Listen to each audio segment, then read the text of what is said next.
J'avais dit à Dieu, « Je veux partir, montre-moi pourquoi je suis ici. Je ne veux plus vivre. » J'ai senti mon cou se briser, je ne pouvais pas bouger. J'étais paralysé. Je ne pouvais pas respirer. Je ne pouvais plus respirer, ni entrer, ni sortir d'air. Et soudain, j'ai vu l'arrière de ma tête. J'ai réalisé que j'étais un esprit. Je me séparais de mon corps. Et j'ai senti le désespoir m'envahir. Et à peine une semaine auparavant, j'avais maudit mon Créateur. J'étais paralysé, incapable de bouger. Et maintenant, je voyais mon corps. J'étais debout à côté de mon lit, comprenant que je ne pouvais plus y retourner. J'ai compris que quelque chose s'était produit. Je me souviens avoir tenté de poser ma main sur ma commode. C'était une commode en bois, et ma main l'a simplement traversée. J'ai vite compris qu'il n'y avait aucun espoir de revenir dans mon corps. Cette panique, ce sentiment de terreur mêlé à la sueur froide, était écrasante. Je criais frénétiquement « Au secours! Au secours! Au secours! Que quelqu'un m'aide, s'il vous plaît !» Je pensais que quelqu'un finirait par me réveiller. Puis, soudain, un ange est apparu juste à côté de moi, et il m'a dit « Il est temps de passer en jugement. » Je suis tellement heureux aujourd'hui d'avoir parmi nous Loulou.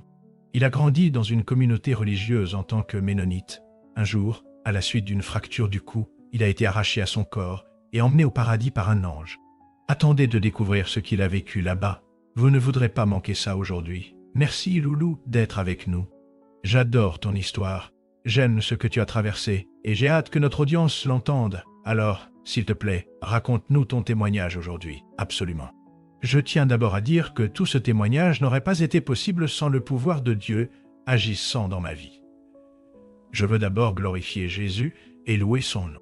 Je souhaite aussi dire que ce témoignage s'adresse à ceux d'entre vous qui ont l'impression que votre vie est gâchée. Vous savez, 5, 10, 15, 20 ans de votre vie complètement perdus. Ce témoignage est là pour vous rapprocher de Dieu, alors ne laissez pas les détails vous distraire. Laissez-les vous rapprocher de lui, mais mon témoignage commence quand j'étais un petit garçon. Je suis né en 1995. Mes parents faisaient partie de la culture américaine. J'avais un style de vie américain typique, un rêve classique. Pourtant, à l'âge de 5 ans, mes parents cherchaient une vérité plus profonde. Ils étaient en train de consulter les Écritures et ont réalisé qu'ils voulaient commencer à nous enseigner à la maison quand nous étions enfants. Mes parents ont assisté à une convention sur l'école à la maison et nous vivions en Oklahoma à cette époque. Ils ont rencontré un groupe appelé les Ménonites. Beaucoup de gens pourraient penser que c'est un nom drôle, et c'est assez vrai, mais Ménonite peut aussi se prononcer comme Mennonites. C'est un groupe qui tire son origine d'un homme nommé Menno Simons, il y a des centaines d'années. C'est un mouvement de croyants qui a commencé en Europe, et ils étaient à l'origine appelés les anabaptistes. Beaucoup d'autres églises les avaient en quelque sorte surnommés avec un terme péjoratif, les appelaient Ménonites, comme s'ils étaient des parasites. Donc le mot n'était à l'origine pas une bénédiction. Mes parents ont rejoint ce groupe et, en 6 mois, nous avons été complètement acceptés dans l'église. Il y avait une petite communauté d'églises à domicile là-bas en Oklahoma, et quelques familles fréquentaient cet endroit à l'époque. Je me souviens qu'un dimanche, je regardais vers le bas. À 5 ans, je jouais toujours avec la bague de mon père, chaque dimanche parce qu'il me mettait sur ses genoux, et je la faisais toujours tourner. Mais je l'ai regardée, et elle avait disparu. Je me souviens lui avoir demandé « Papa, où est ta bague ?» Il a répondu « Fiston, nous n'y croyons plus, c'était juste le début de tant de changements. » Je partage cette histoire en toile de fond parce que vous devez la comprendre pour saisir ce que j'ai vécu ensuite. Alors, ma mère commence à coudre nos propres vêtements. Nous finissons par déménager à la campagne, nous commençons à cultiver notre propre nourriture. Nous ne vivons pas complètement hors réseau, mais nous avons un style de vie dont la plupart des Américains n'ont aucune idée. Nous avions une communauté très soudée. Certains diraient que c'était un culte, et je crois vraiment que certains aspects l'étaient effectivement. En avançant dans ma vie à un très jeune âge, avant d'entrer vraiment dans l'adolescence, j'avais beaucoup de difficultés à contrôler ma colère en tant que jeune garçon. Cela allait de pair avec une énurésie chronique, des réactions allergiques au blé, la maladie cœliaque et une vie de famille très stressante où nous étions souvent punis de manière excessive. Mes sœurs ont subi des situations bien pires que moi, et la vie familiale était très tendue. Mes parents avaient 8 enfants, donc je suis l'enfant du milieu. J'ai observé toute ma vie d'un point de vue d'enfant du milieu. Nous avions assez de nourriture, mais pourtant, mes parents, c'est un détail que je n'ai vraiment jamais partagé avec qui que ce soit. Lorsque nous vivions à la campagne, mes parents m'ont en fait conseillé.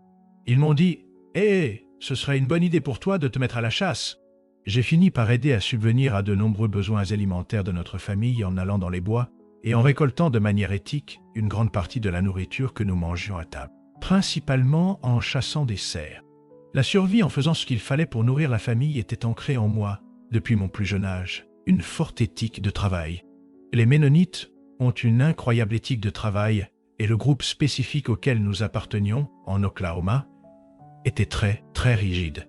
Beaucoup d'églises ménonites plus libérales n'entretenaient pas vraiment de bonnes relations avec notre église. Mais pourtant, nous nous considérions comme les élus. Environ 150 personnes au total faisaient partie de cette congrégation. J'avais 14 ans et je me souviens très bien d'un dimanche où le pasteur prêchait sur l'enfer. Je sentais ma peau brûler. Une centaine de fermiers dans cette pièce. Je peux encore me rappeler l'odeur et j'ai donné ma vie à Dieu plus tard, dans la soirée. Ma petite sœur et moi avons consacré nos vies au Seigneur. Je me rappelle juste être allongé dans mon lit après avoir donné ma vie à Dieu et simplement le remercier tellement de m'avoir sauvé de l'enfer. Oui, certaines personnes pourraient le voir comme une assurance contre le feu, si vous voyez ce que je veux dire. Mais je crois que c'était une étape de plus dans mon cheminement pour suivre Jésus. Je suis devenu incroyablement radical à ce moment-là. Je simplifie un peu l'histoire ici pour aller à l'essentiel. Je parle de cette colère au début de ma vie. Mon petit frère et moi n'avions pas une bonne relation. C'était parfois très violent. Mais Dieu m'a délivré de cela après que j'ai prié et demandé à un esprit de haine de partir. J'ai reçu un conseil d'un ami qui m'a dit « Si tu ne répares pas ta relation avec ton frère maintenant, vous serez ennemis à vie. » Je rends grâce à Dieu d'avoir guéri cette relation peu après, mais entrons dans le radicalisme. J'étais comme Saul dans la Bible, utilisant la parole de Dieu pour rabaisser les autres. J'allais dans les rues avec ma famille et des membres d'autres églises, et nous protestions en provoquant des confrontations agressives avec les gens. J'étais radical, et je pensais servir Dieu en assénant les Écritures aux gens. J'ai ma Bible avec moi, que m'a offerte un bon ami.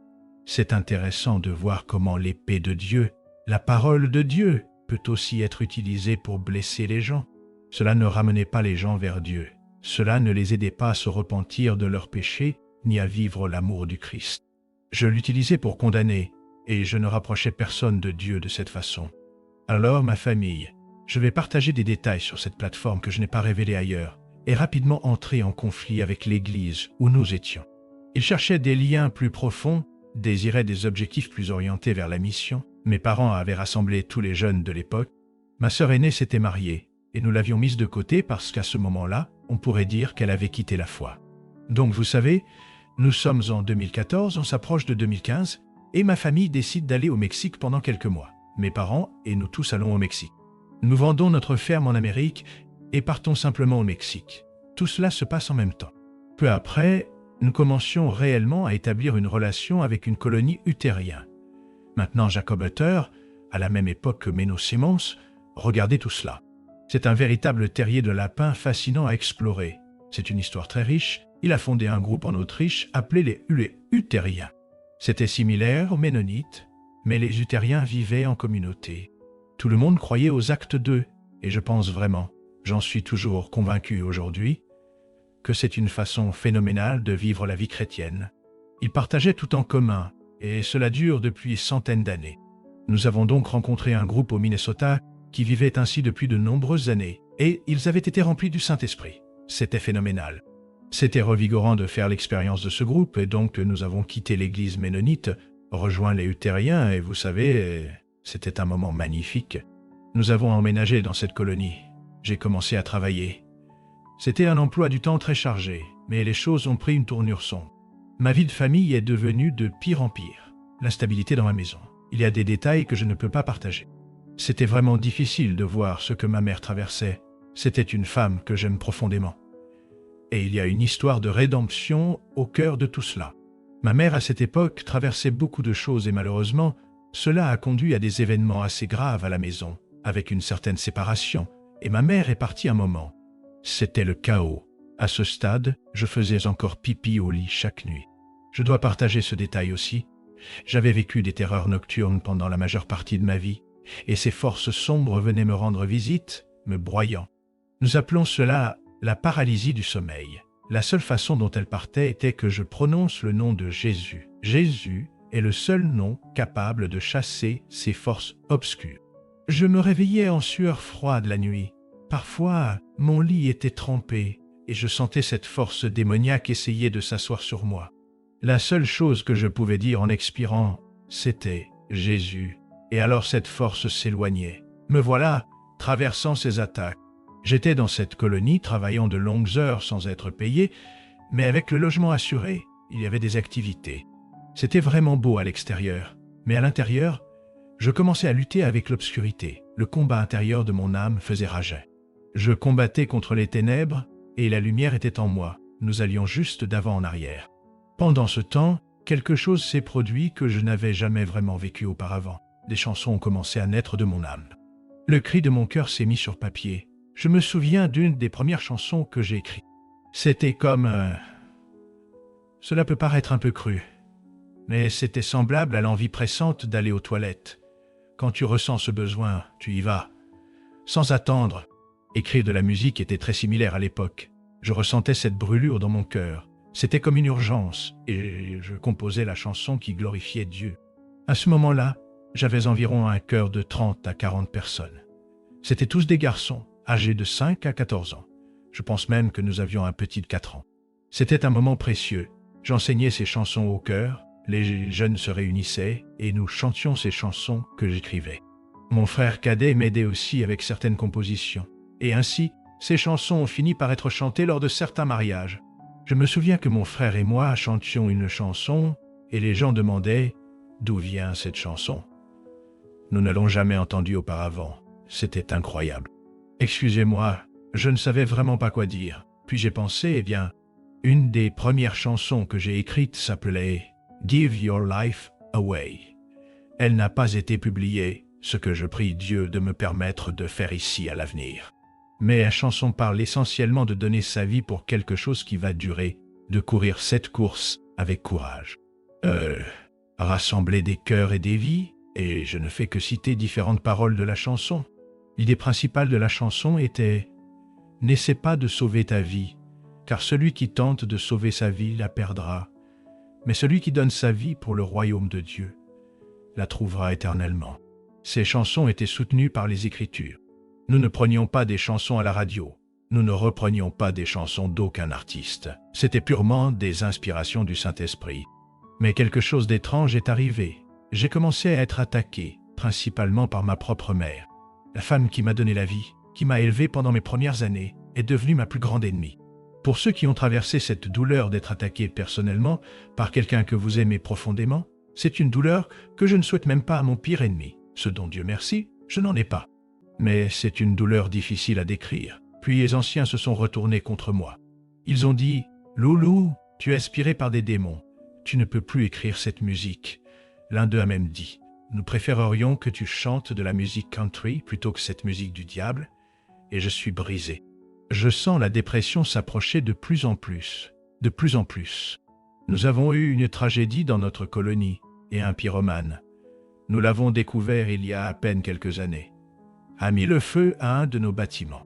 Je me souviens d'avoir vu la lueur en sortant de chez mon ami ce soir-là. Nous avions pris le thé ensemble. Il était environ 23 heures, proche de minuit.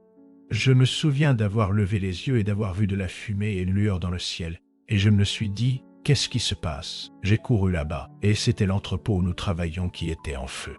La tragédie frappe. C'était la fin de l'hiver dans le Minnesota, et l'incendie était l'un des pires qu'ils aient eu là-bas depuis près de 30 ans. Pour continuer plus tard cette semaine-là, et le mois suivant ma routine, était très organisé. Alors, vous savez, je me réveille à 6h00, petit déjeuner à 7h00. Le petit déjeuner terminait à 7h30, et je suis au travail à 8h00. Je commence à travailler, et je travaille jusqu'à midi. Le déjeuner arrive, je suis libre jusqu'à 13h00. Je reprends le travail à 13h00, et tout était très rigide. Nous mangions en environ 15 à 20 minutes, puis nous allions à l'heure du café et chocolat. C'est une colonie très allemande, et je chéris vraiment ce moment passé là-bas, mais personne ne savait ce qui se passait dans l'obscurité de ma vie. Il y a un autre détail que je dois partager concernant cette période. J'avais eu un accident de hockey. Je n'ai jamais joué professionnellement, mais j'adorais m'amuser sur la glace en hiver. un ami était venu d'un autre état, et je jouais là-bas. Mon casque. Mon pote était en train d'apporter mon casque. Nous étions juste en train de nous entraîner. Le match n'avait même pas encore commencé. Il a frappé le palet de hockey avec un slap shot, et avant que je puisse bouger mon bras pour me protéger le visage, le palet est directement allé dans ma bouche. C'est en caoutchouc noir, un caoutchouc très dur, à peu près de cette taille, d'une épaisseur comme ça. Il a frappé mon visage si fort qu'il a perforé, et presque complètement déchiré ma lèvre, envoyant mes dents dans ce qui ressemblait à l'arrière de ma gorge. C'était un désastre vraiment horrible. À ce moment-là, ma théologie était que j'avais péché, et que Dieu m'avait puni. Donc, j'étais choqué. Je me disais, qu'est-ce que j'ai fait, Dieu, pour mériter cela? Une punition sur ma vie, et j'ai été emmené d'urgence à l'hôpital, ils ont dû me faire coudre le visage. Mes dents étaient toutes instables. Ils pensaient que j'allais perdre ma lèvre. Au cours de l'année suivante, je traversais une période très intense, donc tout cela se passait. Pendant ce temps, je me rappelle d'une sieste que j'ai faite un jour. Il était 15h00, et je me souviens d'avoir mis. Je faisais de la peinture par pulvérisation haute pression à l'époque, et j'ai mis le pistolet dans un seau d'eau parce que je comptais revenir à 15h30 pour terminer le travail de la journée. Je me suis allongé, tourné la tête à droite, et j'ai réglé mon réveil pour me réveiller à 15h30. Juste au moment où je me suis allongé sur mon oreiller, j'ai senti mon cou craquer. Je ne pouvais pas bouger, j'étais paralysé. Je ne pouvais pas respirer. Je ne pouvais ni inspirer, ni expirer. Tout à coup, j'ai vu l'arrière de ma tête, et j'ai réalisé que j'étais un esprit. J'ai compris que je me séparais de mon corps.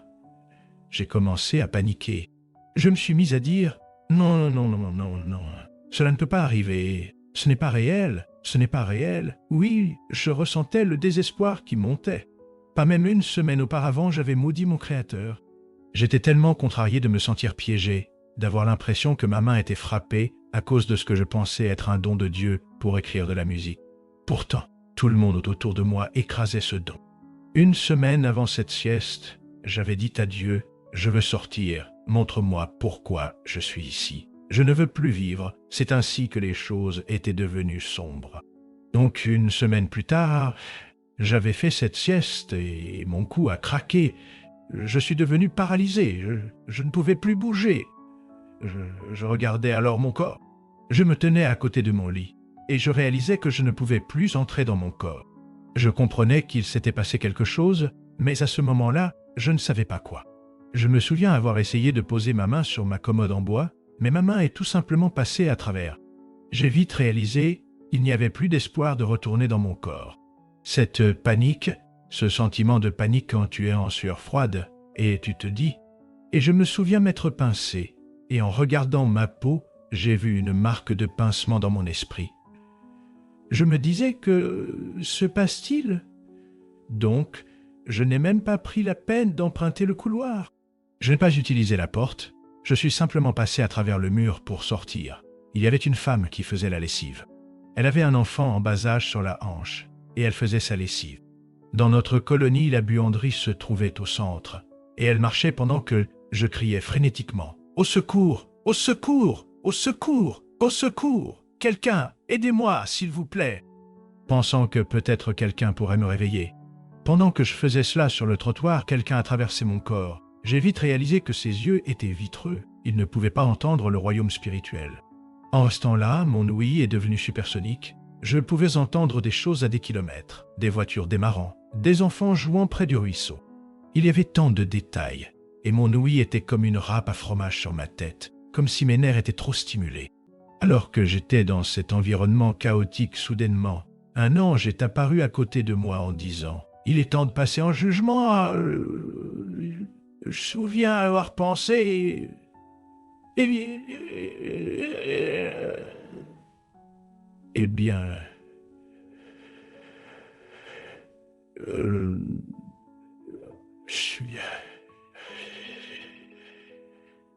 Allons-y, je n'ai rien dit à ce moment-là. Je ne l'ai pas regardé.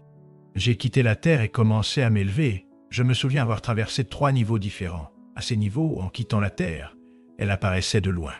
Mais en passant à travers ces niveaux, je me souviens avoir vu toutes ces forces démoniaques qui s'abattaient sur le visage de la terre.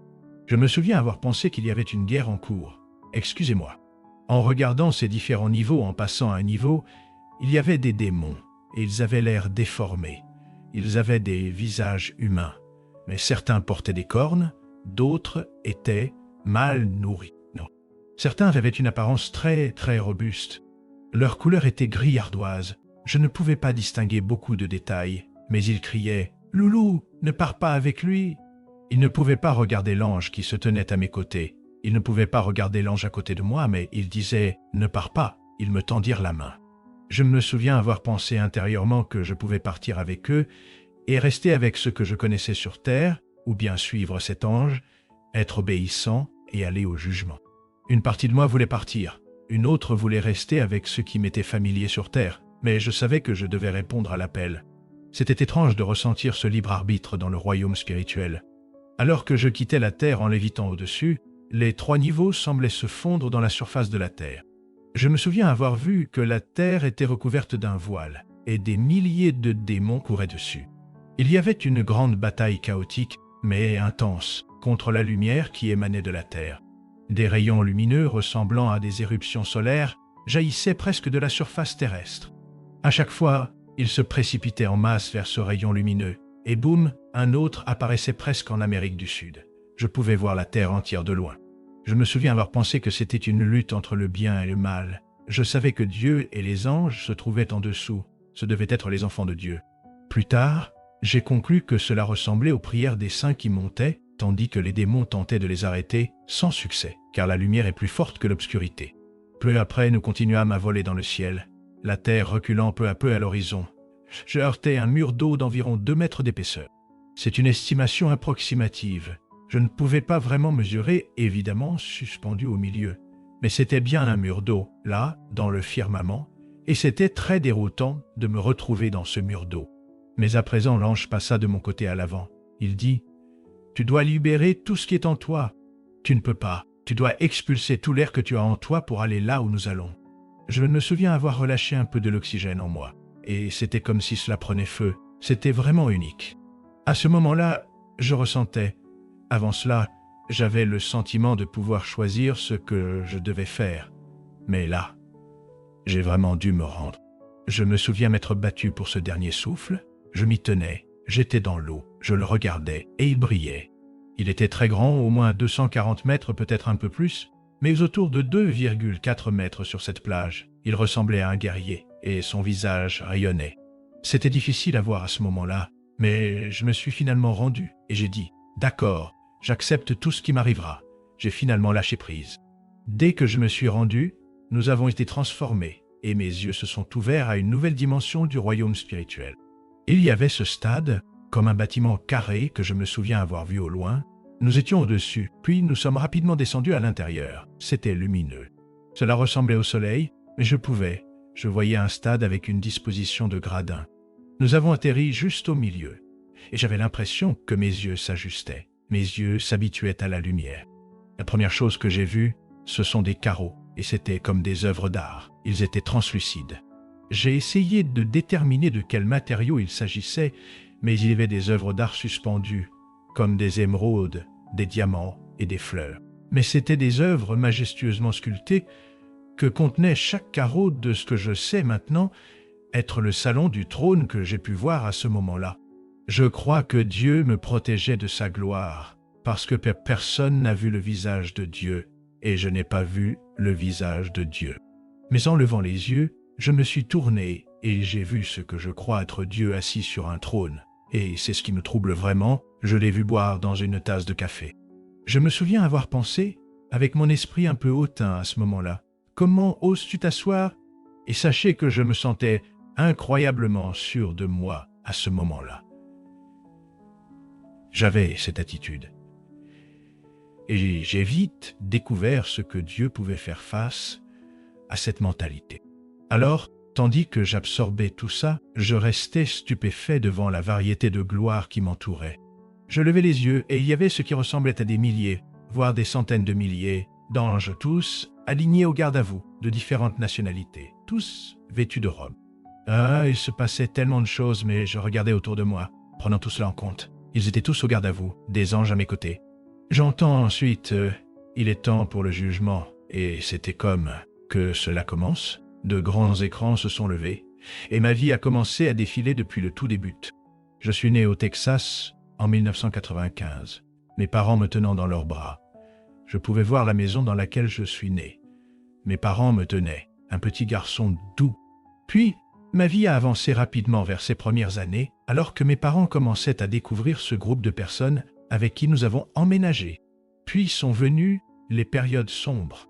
J'ai vu ces sombres nuages de souvenirs arriver, certains des abus qui ont eu lieu dans mon enfance, la douleur et la souffrance qui ont commencé à s'accumuler, et la colère que j'ai traversée. J'ai regardé tout cela d'un point de vue extérieur. Il y avait ces 3 énormes écrans holographiques que tout le monde pouvait voir, chaque détail. Cette fois-ci, la vie que je regardais n'était pas bonne, ce n'était pas excitant, ce n'était pas rempli d'espoir. Je me souviens avoir pensé comme « c'est la vie que j'ai vécue ». Je me suis vu faire des choses honteuses. Au fur et à mesure que ma vie avançait, nous avons quitté cette église en Oklahoma et sommes montés au Minnesota pour rejoindre cette colonie. Je me souviens m'être vu suivre le planning jour après jour. Vous savez, brûler la chandelle par les 2 bouts, comme on dit. Puis il y a eu l'accident de hockey, et je me suis demandé, où est Dieu? J'étais en rejet total face à la musique, ne comprenant pas pourquoi les attaques se produisaient avec les abus physiques qui avaient eu lieu avant cela. Tout cela s'est infiltré, en plus de la perte de ma sœur aînée. Nous avons dû l'exclure à ce moment-là et je me suis senti coupé de ma famille, comme si nous avions essentiellement rompu tous les liens. Nous avions coupé tous nos grands-parents parce qu'ils n'étaient pas dans l'église. Je me souviens m'être senti désespéré au fur et à mesure que les choses avançaient. Je me suis vu poser le pistolet à peinture dans l'eau, puis régler l'alarme, et je me suis allongé en entendant mon cou se briser. Les cris se sont tus, et c'était ma vie. Je me souviens avoir pensé, c'est tout? Quelle vie désespérante tu as vécue, mec. Peu après, j'ai entendu, son nom est-il dans le livre de vie? Et j'ai pensé, ah, j'avais oublié ça. Mais dans les Écritures, il est dit que si ton nom n'est pas dans le livre de vie, tu n'y es pas. À ce moment-là, je n'avais aucun souvenir de ma foi en Jésus, à proprement parler. Je ne me souviens pas d'avoir été chrétien sur terre. Je voyais les choses à travers un prisme très religieux à ce stade, un prisme très obscurci et auto-justifiant. Vous savez, avant cela, je pensais qu'en étant juste, je pouvais faire bouger la main de Dieu sur terre. Je croyais que Loulou pouvait prouver à Dieu que j'étais digne de son amour, digne qu'il m'approuve et qu'il fasse des choses pour moi parce que j'étais juste, un peu comme Saül dans la Bible. Donc je me retrouve dans la salle du trône et cet ange tient un énorme carnet. Il y a tous ces noms, Daniel, Cain, Rebecca, Anna et beaucoup d'autres noms qui étaient lus. On aurait dit que ça durait des heures. À ce moment-là, j'avais l'impression que le temps passait comme un jour ou 2, peut-être 3 jours. C'était très difficile de comprendre le temps. Ce qui semblait être 5 minutes pouvait équivaloir à un jour. Le temps n'était pas une construction dans laquelle nous étions. Nous étions dans l'éternité. Nous n'étions plus liés par les minutes. Nous étions dans l'éternité. Je pourrais expliquer plus tard ce que cela faisait, mais alors que les noms étaient lus, j'ai commencé à paniquer. Je me suis dit, je pourrais simplement revendiquer un nom, être malhonnête. Je pourrais dire, « Oh, c'est mon nom, c'est mon nom », et je pourrais entrer. Mais je savais que ce n'était pas un lieu pour la malhonnêteté, et je comprenais que je devais accepter mon sort. Alors que les noms étaient lus, tout à coup, j'ai entendu une sorte de crépitement électrique dans cette salle. N'oubliez pas, le visage de Dieu brillait si intensément que je ne pouvais pas le voir. C'était comme le soleil. Cependant, je pouvais voir une silhouette en dessous. Cela ressemblait à un corps humain de ce que je pouvais discerner. Nous sommes faits à l'image de Dieu. De mes yeux terrestres embrouillés, je pouvais voir ce qui ressemblait à une figure humaine. Il se leva et dit « Loulou ». Juste au moment où le nom Loulou était lu dans le livre de la vie, j'ai entendu Dieu le dire en même temps, il s'est levé devant moi. Maintenant, il n'est pas à mes côtés. Il se tient devant moi, comme s'il était immense, et il dit « Loulou, tu as pensé tout ce temps que j'étais en colère contre toi ?» Il a continué à expliquer que l'amertume que je ressentais n'était pas lui. Il a dit « Je t'ai amené ici pour te montrer mon amour. » Puis, il m'a frappé avec ce gigantesque rayon laser, comme une fusion arc-en-ciel, me touchant de son amour. Il a dit « Je t'ai amené ici pour te montrer qui je suis vraiment. » Il a continué « Voilà qui je suis. » Il m'a montré ma vie depuis le tout début, encore une fois, et il me l'a montré à travers le prisme de la façon dont il me voyait. Avant, je pouvais voir ma vie comme je me voyais. Maintenant, il me montrait ma vie à nouveau dès le tout début. Et c'était tout amour. C'était bon. Il m'a montré le moment où j'ai donné à mon petit frère un verre d'eau. Il me montrait quand j'ai aidé à la récolte des cerises dans les arbres. Je me souviens que nos voisins avaient aussi besoin d'aide pour la récolte. Il y a tellement de détails dans ma vie qu'il est passé du point A au point B, jusqu'à ce moment où nous étions là, au Minnesota, vivant dans cette colonie. Ensuite, je me suis allongé pour ma sieste, et tout s'est arrêté. Il m'a même montré des instants avant cette sieste où il avait sauvé ma vie. J'étais tout simplement submergé par ce sentiment que ce Dieu, que je pensais être un peu comme « Ah, tu ne passeras pas », ce Dieu stoïque était en réalité un rayon de lumière. Il était rempli de joie, et il me pardonnait mes péchés. Il me pardonnait la manière dont j'avais blessé les autres. Cette union me touchait, et je voyais l'amertume disparaître. Je voyais la maladie que j'avais connue toute ma vie s'envoler comme des scories fondues. Ce nouveau corps était en train de se former, et je me tenais là, en présence de mon Créateur, ressentant son amour inconditionnel et son pardon pour moi. Je me souviens simplement avoir pleuré. Je me souviens avoir eu l'impression de ne pas mériter cette grâce. Alors que ces larmes commençaient à couler, elles continuaient de tomber. Je regardais vers le bas, et je me rappelle ne pas les avoir vues toucher le sol. Je me suis dit, quoi? Mes larmes ne touchent pas le sol, mais Dieu les attrapait toutes. Je me souvenais qu'il est écrit dans les Écritures qu'il recueille nos larmes et les met dans une bouteille. Je crois que c'est David qui le dit dans les psaumes, puis à ce moment-là, j'ai eu une prise de conscience. Ce n'était pas un souvenir. À présent, j'avais cette réalisation que Dieu avait recueilli toutes mes larmes. Dieu est omniprésent. Il me montrait comment il avait été là avec moi toute ma vie, me guidant et m'aidant, m'inspirant vers l'appel qu'il avait sur ma vie pour encourager les gens à travers la musique et la parole. Je ressens encore des émotions face à ce que j'ai vécu, mais à cet instant précis, je réalise que je suis aimé, je suis choisi, je suis accepté. Je ne ressentirai plus jamais de douleur. Je suis avec lui, je suis avec mon Créateur. Et oui, je ne peux pas voir son visage, mais je peux sentir cette étreinte paternelle. Je sais que Dieu me protégeait parce que je relisais l'Apocalypse, encore et encore. Je réalise qu'il y avait tant de choses dont Dieu me protégeait parce que je n'aurais probablement pas pu les supporter la gloire. Il cachait cela pour que je puisse l'expérimenter plus tard, peut-être dans le futur. Mais quand je repense à ce que j'ai vécu là-bas, à ce moment-là, c'était une guérison de mon âme, de mon identité. Je comprenais que Dieu n'était pas un Dieu en colère, prêt à me punir à chaque fois que je faisais une erreur, mais qu'il me regardait comme un père regarde son enfant, désirant me voir réussir. C'est pour ça que je traversais des épreuves, pour devenir plus fort, pour développer la patience, pour manifester les fruits de l'esprit, la persévérance, la joie, la paix, l'amour, l'espérance et la maîtrise de soi. Toutes ces qualités dont nous avons besoin pour porter du fruit. J'ai réalisé que ma vie a essentiellement été une œuvre d'art de Dieu qui essaie de m'inspirer à le suivre, sans me contrôler, car c'est le libre arbitre. En voyant ma vie d'ensemble, j'y trouvais du rire et de la joie. Je me souviens d'un souvenir d'enfance. Mes parents posaient des bougies sur mon gâteau. Je devais avoir environ 9 ans. Pendant une brève seconde, je voyais cela d'un point de vue extérieur. Je me rappelle qu'il disait « Attendez, quel âge a Loulou au juste ?»« Attendez, nous avons tellement d'enfants ici. » Je garde ce souvenir fugace, où il se rappelait vite quel âge j'avais.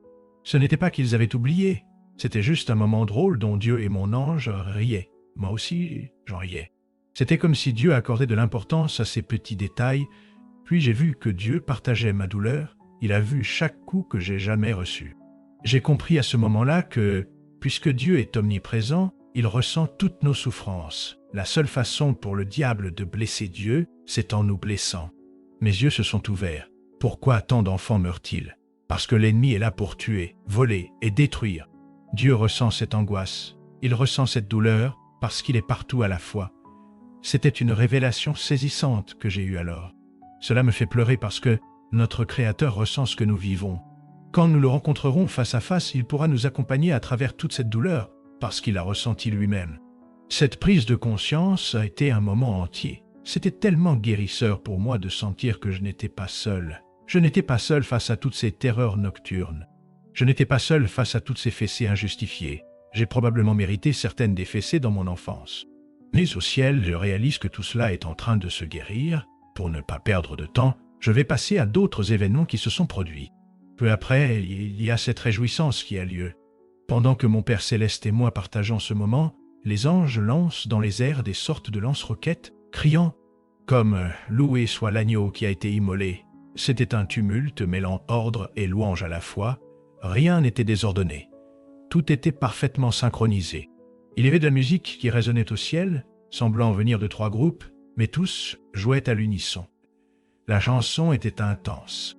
C'est difficile de décrire ce chant céleste, car mes oreilles s'étaient ouvertes pour comprendre et percevoir les sons du ciel. Donc, Dieu me confie. D'accord. Je ne peux pas encore entrer dans ce détail. Il y a un détail de plus que je veux partager. L'ange qui m'a emmené de cette terre. Je le regarde de beaucoup plus près maintenant, et il apparaît usé, mais en même temps renouvelé. Il a des muscles saillants, comme s'il avait traversé 1000 batailles. Je pensais voir des cicatrices, mais en y regardant de plus près dans mon souvenir, peut-être que ce n'était que des reflets de lumière. Je pouvais dire qu'il avait vécu des combats, mais sa peau était guérie. Il était plus âgé. Si je devais lui attribuer un âge, je dirais une 50aine d'années, mais il était affûté, un homme au style militaire. Je pouvais distinguer davantage ses traits du visage, et j'ai réalisé qu'il était mon ange gardien. Oui, il était grand et fort parce qu'il partageait tous ces détails sur Dieu concernant ma vie quand j'ai atteint la puberté. Il partageait beaucoup de ces détails avec Dieu, et Dieu disait « Oui, c'est ainsi que je faisais ça, c'était tellement unique, rien n'était hors sujetin. » La chose étrange, c'est que je savais que Dieu connaissait déjà tout cela, mais pourtant, il s'était volontairement réintégré dans mon histoire pour me montrer qu'il se souciait de moi. Nous vivions ce moment, et mon ange gardien racontait à Dieu ces détails. J'étais là, réalisant que c'était mon ange gardien qui m'avait été attribué. Il est dit dans les Écritures qu'il a assigné ses anges pour veiller sur nous. J'ai réalisé que cette écriture était en parfaite concordance avec ce que je vivais dans cette vision. À ce stade, je savais qu'il n'y avait plus aucune possibilité de revenir dans mon corps sur terre. C'était terminé. Alors que nous vivions ce moment, Dieu me montrait des inventions vraiment intéressantes. Il me montrait qu'il inspire les bonnes inventions sur cette terre. Il y avait ce groupe d'hommes qui avaient inventé cette pompe et qui l'avaient mise en marche. Il m'a montré qu'ils avaient en fait observé un cœur et compris comment fonctionnent les valves d'un cœur. C'est ainsi qu'ils avaient fabriqué une pompe. Dieu était tellement enthousiaste qu'ils aient réussi à le comprendre. Puis, il y a eu un moment un peu absurde, comme s'il disait « Mon idée est meilleure, mais c'est quand même super. » Et donc, cette personnalité de Dieu, c'était quelque chose que j'avais besoin de comprendre à ce moment-là, parce qu'à ce moment, je pensais que Dieu n'était que la loi. Je pensais que c'était tout l'Ancien Testament, et je ne percevais pas la joie du Seigneur. Je ne comprenais pas la liberté qui vient de connaître qui est vraiment Dieu. Et donc, nous avons vécu beaucoup d'autres moments incroyables. Il a été dit que l'une des choses que Dieu fait rapidement est de m'assigner un ange. Elle ressemblait à une femme, elle paraissait être une femme, et donc il y avait mon ange gardien, elle, me donnant des leçons alors que j'entrais dans le royaume de Dieu. 2 portes s'ouvrirent, et il y avait cette colline de gazon soigneusement tondue que nous pouvions voir. Un oiseau volait dans les airs, et je me souviens que cet oiseau chantait une partie d'une mélodie. Tout à coup, tout le ciel semblait changer de rythme, et commençait rapidement à chanter une partie de la mélodie que cet oiseau chantait. Même les animaux glorifiaient Dieu. Je me souviens avoir pensé que tout était en harmonie avec le battement de cœur de Dieu. Oui, il y avait un rythme. À ce moment-là, je pensais que les anciens n'approuveraient pas cette musique. Mais ensuite, la pensée suivante m'a frappé comme un éclair. Je suis au ciel. Il n'y a rien de pécheur ici. Juste avant cette expérience de franchir les portes, je dois partager cette partie sur la façon dont Dieu prend nos émotions, et nous n'avons jamais à les ressentir à nouveau comme les mauvaises émotions. Juste avant d'entrer dans le royaume de Dieu, j'ai ressenti de la tristesse à l'idée de laisser ma famille derrière moi. J'avais l'impression de dire au revoir à quelqu'un. Dieu a pris cette tristesse et a dit « Non, non, non, tu n'as jamais besoin de ressentir cette douleur de départ. Tu ne dois jamais ressentir cette douleur d'abandon à nouveau. » Il a pris cette douleur et s'en est occupé. J'ai senti cette joie remplir mon cœur et il me guérissait en temps réel. J'étais émerveillé par la gloire. J'entendais un énorme chantier de construction se dérouler de l'autre côté de la colline. Je pouvais entendre des enfants rire, et je savais qu'ils avaient trouvé une nouvelle vie parce que ces enfants avaient été pris sur terre, probablement à cause d'un accident ou d'un avortement. Et maintenant, ils mènent une vie épanouie dans le royaume de Dieu. Dans un endroit sans douleur, sans larmes, sans souffrance. Eh bien, ils seront réunis avec leur famille, si Dieu le veut. Alors, j'essaie de... Tout cela se passe, et il y a 1000 choses auxquelles tu pourrais prêter attention en même temps, parce qu'avec un corps renouvelé et sans voile sur les yeux, tu pouvais voir la mélodie flotter dans l'air. Tu pouvais presque la goûter. Tu pouvais la savourer si tu le voulais. Mais ensuite, tu pouvais ignorer cela et juste vivre ce à quoi tu fais face. Donc, nous montons cette colline, et la première leçon commence. Elle concerne l'harmonie à 5 voix, et c'était ce niveau harmonique, cette échelle. Je me souviens avoir ri avec mes anges, et je me souviens d'avoir pensé, je n'arrive pas à croire que j'apprends la musique. Il y avait 2 choses que Dieu voulait que j'apprenne, la musique et sa parole. Quand il a dit cela, il m'a révélé que j'avais utilisé la parole, tu sais, comme une loi pour simplement dévaloriser les gens. Mais il m'a dit que derrière chaque mot, il y a tellement d'autres significations. Il y a tant une histoire derrière chaque mot. Par exemple, il a pris le mot juste, et il l'a pris et l'a retourné. On aurait dit presque un meuble de classement derrière cela. C'était, tu sais, être revêtu de, être proche de Dieu. Il y avait toutes ces significations derrière juste le mot juste. J'ai rapidement réalisé que c'est une vie d'apprentissage de ce que Dieu a prévu pour moi pour être épanoui dans le royaume des cieux. Le ciel n'est pas un endroit où les gens flottent, tu sais, en train de manger des sucettes. C'est un endroit où tu peux passionnément faire ce que tu aimes pour l'éternité. Rien que cela me rend excité parce que tu n'as pas besoin d'aller à une station-service pour faire le plein de ta voiture au ciel. Tu commandes simplement ton corps et tu te téléportes. Il y a une capacité d'être complètement libre. Il y a une liberté créative pour partir en tournée. J'ai compris qu'il y avait des choses créatives qui se passaient. Je pouvais entendre des choses se construire, un architecte en train de monter. Et donc, en marchant vers la cellule, la prochaine leçon commence, et elle concerne l'harmonie à 10 voix. Je me souviens que même les animaux sur Terre, comme les baleines et les éléphants, ont des sons qui sont parfois difficiles à percevoir par l'oreille humaine.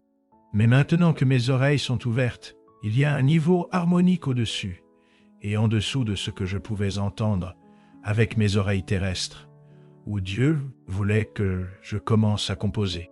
Des émotions que tu peux faire surgir dans ton ventre et que tu n'avais jamais ressenties auparavant.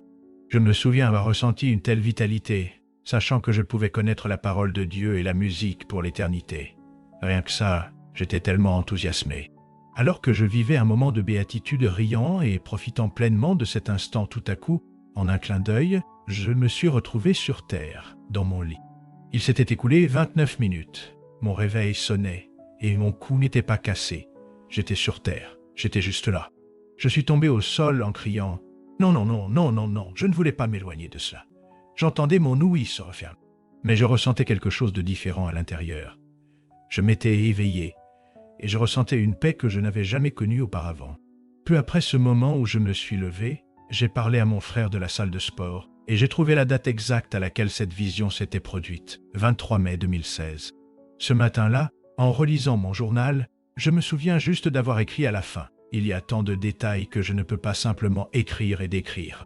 Je remercie donc Dieu de garder ma mémoire fraîche sur toutes les bonnes choses qui se sont passées, mais je veux simplement partager avec tout le monde ici. Vous n'avez peut-être pas vécu une expérience de mort imminente. Vous savez, une émie. Mais Dieu veut que vous entendiez ce témoignage pour savoir que vous n'êtes pas seul, qu'il vous a rapproché de lui. Le fait que vous écoutiez cela maintenant, c'est lui qui vous dit qu'il souhaite avoir une relation personnelle avec vous. Et donc, nous n'avons pas besoin de vivre une expérience de mort imminente pour expérimenter Dieu. Vous pouvez le vivre en ouvrant la parole de Dieu dès maintenant et en cherchant son visage à travers la prière. J'ai eu une autre expérience de mort imminente juste après cela, mais je la réserve pour un livre que je suis en train d'écrire pour la partager publiquement. Mais vous n'avez pas besoin de passer par cela pour vivre Dieu. Oui, je suis passé d'un Saul à un Paul dans mon expérience, similaire à son parcours. Bien que je ne tuais pas des gens ni ne persécutais l'Église, je faisais spirituellement cela à d'autres personnes. Je me sens tellement en lien avec Paul parce qu'il a été transformé, passant d'un fanatique religieux à un disciple de Jésus. Et donc, par sa grâce, j'ai été sauvé par la foi. Je loue Dieu pour cette occasion de partager ce témoignage avec vous aujourd'hui. Et où que vous soyez, je prie pour que les bénédictions de Dieu vous accompagnent en ce moment. C'est un privilège d'avoir partagé ce témoignage avec vous. Que Dieu soit loué. Waouh, merci, Loulou, pour ce partage. C'était une expérience incroyable.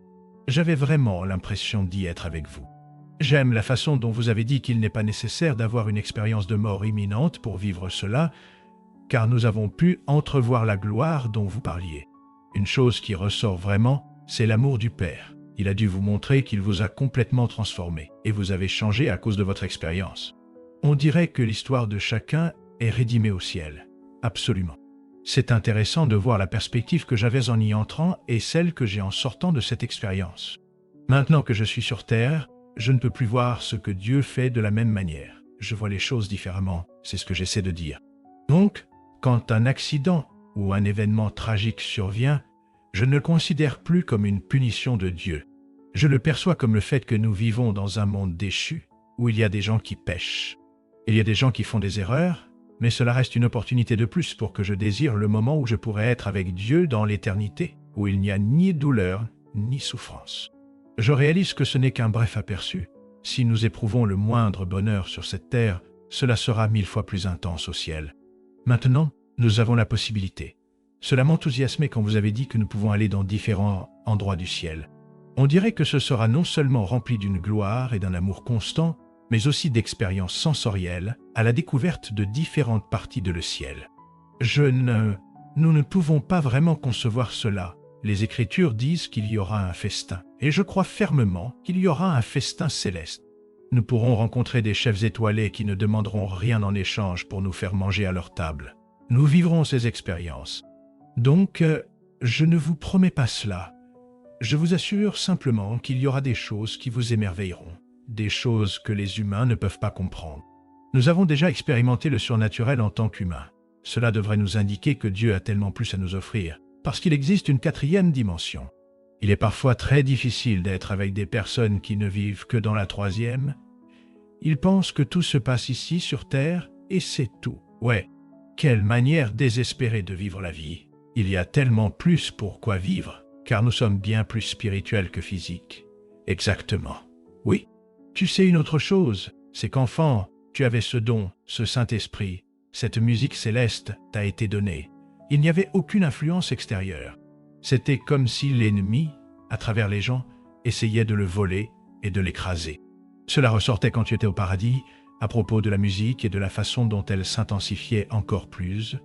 J'ai hâte de voir à quoi cela ressemble aujourd'hui dans ta musique. Excellente question. J'avais le pressentiment que cette question allait arriver.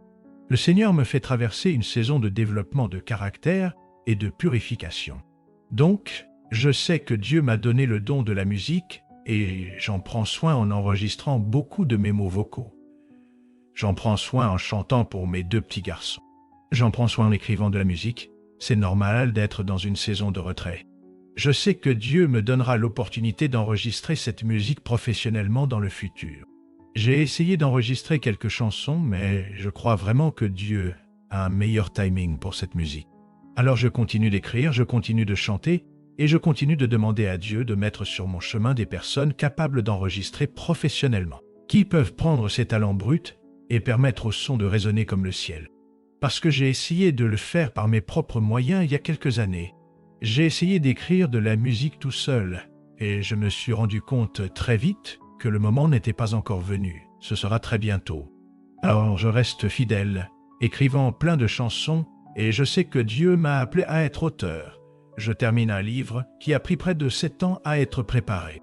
La couverture est juste ici. Elle a été peinte à la main par un ami de l'Ohio. C'est un voyage céleste que je vais te faire vivre, et je prie pour qu'il te rapproche de Jésus. Il y a tellement de choses qui me traversent l'esprit concernant ce que Dieu veut pour ma vie.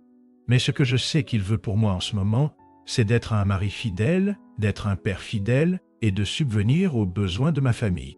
Si je pouvais le faire à travers la musique et l'écriture de livres, je le ferais avec joie. J'ai aussi un esprit entrepreneurial en moi. Depuis que je suis petit, j'ai aimé diriger une entreprise prospère. Donc, ma femme et moi avons actuellement l'opportunité d'être des ministres sur le marché et de contribuer financièrement au royaume de Dieu. Cela se fait à travers l'industrie de la restauration et c'est un honneur de travailler avec cette entreprise qui s'aligne avec notre foi et nos valeurs. Nous envisageons cette opportunité sur le long terme. Mais je prie pour répondre à ta question et je prie pour savoir comment nous pouvons enregistrer cette musique que Dieu m'a donnée pour le glorifier. parce que je ne veux vraiment pas devenir une rockstar. J'ai voulu être une rockstar quand j'étais adolescent, mais je ne crois pas que Dieu veuille que je sois une rockstar. Il veut que je sois un disciple de lui. Il veut que je sois un disciple de Jésus et que je glorifie son nom partout où je vais. Donc je suis ouvert aux idées sur comment produire de la musique sans devenir comme une célébrité. Si cela a du sens, où Dieu reçoit la gloire, oui. Donc peut-être créer un pseudonyme anonyme et simplement avancer comme ça, sans que personne ne connaisse mon visage, eh bien tu sais, il guidera tes pas.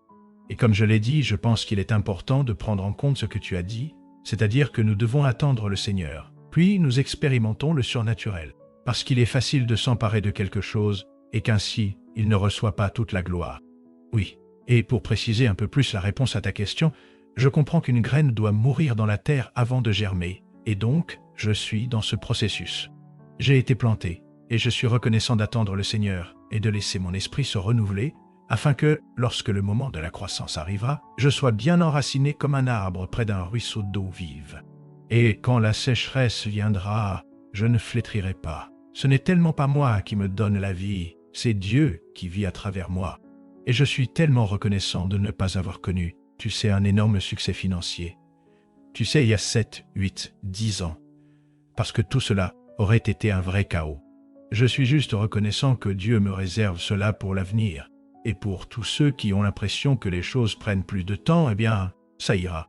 Continue d'être fidèle avec tes compétences, de les développer, de nourrir ta relation avec le Seigneur et de savoir combien il t'aime.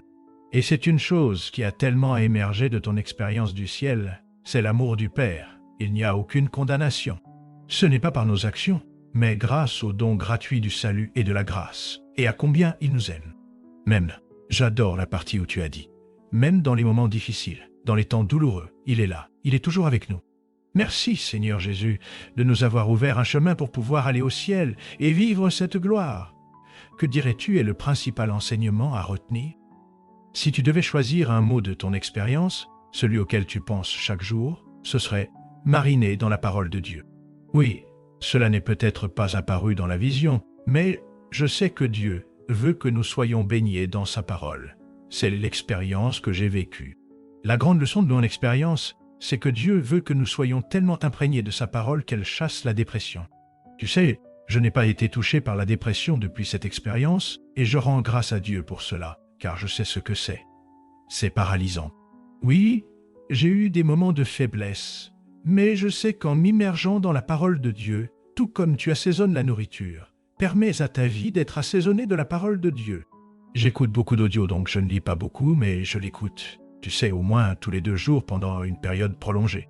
J'encourage vraiment chaque auditeur à écouter la parole de Dieu et à être un acteur, soit un acteur de la parole.